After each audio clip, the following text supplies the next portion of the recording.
Esta es una producción de Grupo Fórmula. Encuentra más contenido como este en radioformula.mx. El viernes pasado, el ministro ponente Javier Lainez Potisek admitió la demanda de controversia constitucional del Instituto Nacional Electoral, el INE, en contra del Plan B, que proponía reformar, adicionar y derogar diversas disposiciones de las leyes electorales. Decidió el ministro, la Suprema Corte, suspender provisionalmente todos los artículos impugnados del Plan B. De viva voz, Francisco Burgoa, un prestigioso abogado constitucionalista y académico de nuestra UNAM. Como siempre, gracias, mi querido y siempre muy admirado Francisco Burgoa, por estar con nosotros. Al contrario, mi querido Ricardo, muy buenos días para ti y para tu audiencia. Francisco, ¿qué representa para ti esta decisión de la Suprema Corte de Justicia a través del ministro Javier Lainez Potisek a la suspensión provisional, y qué debemos entender por ello de la propuesta del Plan B impulsada por el gobierno del presidente López Obrador? Para mí representa la confianza de que tenemos un tribunal constitucional, un juez constitucional como lo es el ministro Javier Lainez, que está defendiendo la Constitución, lejos de cualquier presión que se quiera ejercer desde Palacio Nacional o desde los legisladores de Morena y sus aliados, o desde la presión social que es de alguna forma simpatizante del movimiento de la Cuarta Transformación. Para mí representa que sí tenemos una Suprema Corte en este momento, a través del ministro Javier Lainez, que está ejerciendo plenamente sus facultades para defender la Constitución, haciendo uso de su autonomía e independencia. Me parece que es una muy buena noticia, porque este Plan B de la reforma electoral necesita revisarse con todo detenimiento para identificar cuáles son los aspectos en donde no debiese de ser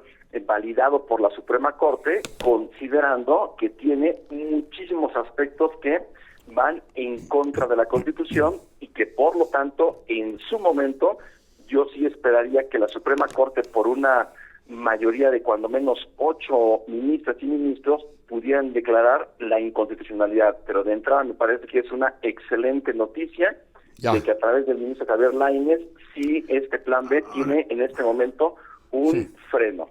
Ahora, desde la, no sé si llamarle así, perdón, desde la técnica jurídica, ¿qué significa esta suspensión provisional? Que eventualmente sí se pueda aprobar el Plan B, o que, de acuerdo a los tiempos, ya no se puedan hacer modificaciones para las reglas del 2024, Francisco. Perdón que lo exprese en esos términos, pero pues no soy, como tú, un jurista excepcional.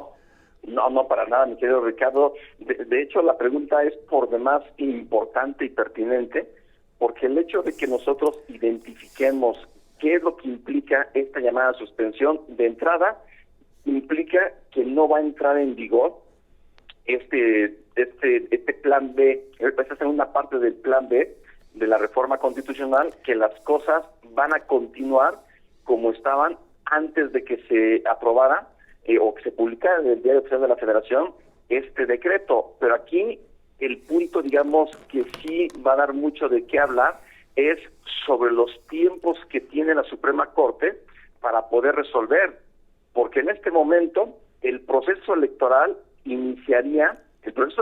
del año 2024 iniciaría el próximo 2 de septiembre.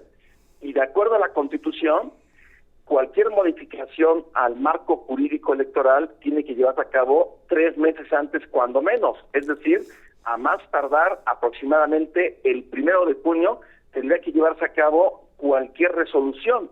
Si la Corte no resolviera antes del 1 de junio, en mi opinión, ya no podría haber ninguna posibilidad para que después la Corte pudiera estar resolviendo. Entonces, este punto va a seguir dando mucho de qué hablar, porque desde el punto de vista jurídico no nos habíamos encontrado con una situación de esta naturaleza. Entonces veremos qué es lo que ocurre en ese aspecto, pero en mi opinión la cosa tiene muy poco tiempo para que resuelva, y eso prácticamente podría implicar que este plan B no pudiera entrar en vigor, cuando menos para este proceso electoral del año 2024.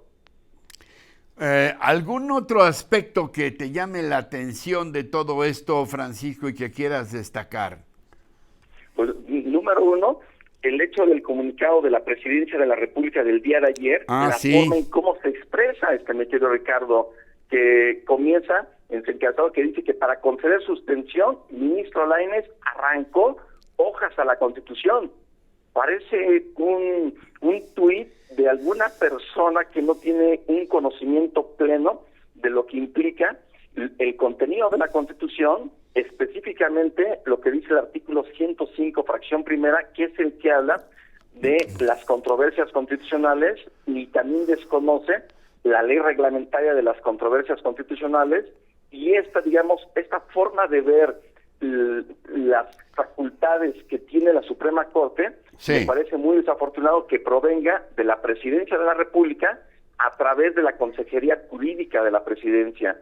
Me parece más que un comunicado, pues de alguna forma una inconformidad, pero vista desde el hígado de una persona y no desde una interpretación jurídica.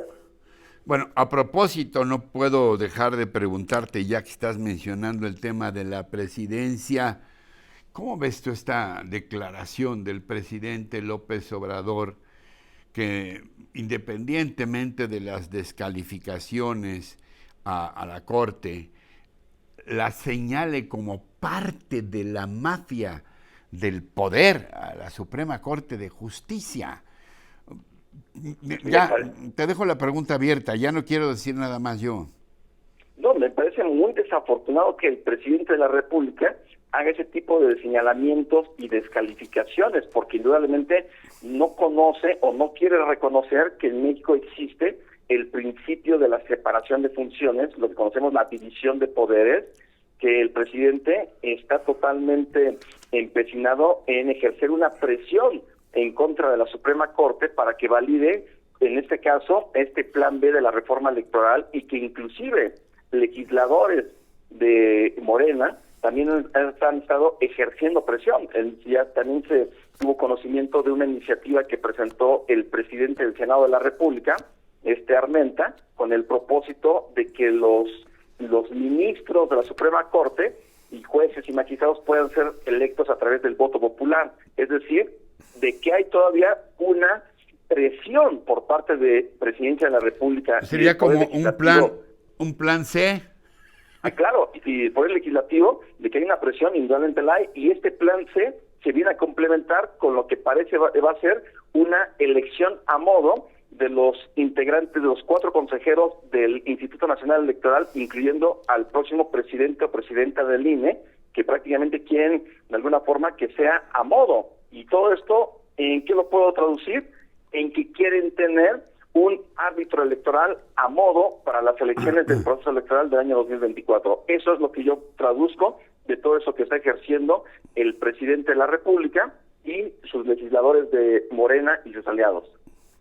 Bien, como siempre, mi querido maestro, gracias por tu sabiduría, pero también por tu valentía para expresar tus puntos de vista sobre estos asuntos siempre delicados y a veces complejos, pero que expresas siempre de manera muy clara. Francisco, te mando un abrazo muy sincero y mi agradecimiento también muy grande. Al contrario, mi querido Ricardo, y yo celebro que haya esta apertura en tu espacio. Un abrazote y excelente inicio de semana. Gracias, igual para ti. Esta fue una producción de Grupo Fórmula. Encuentra más contenido como este en radioformula.mx.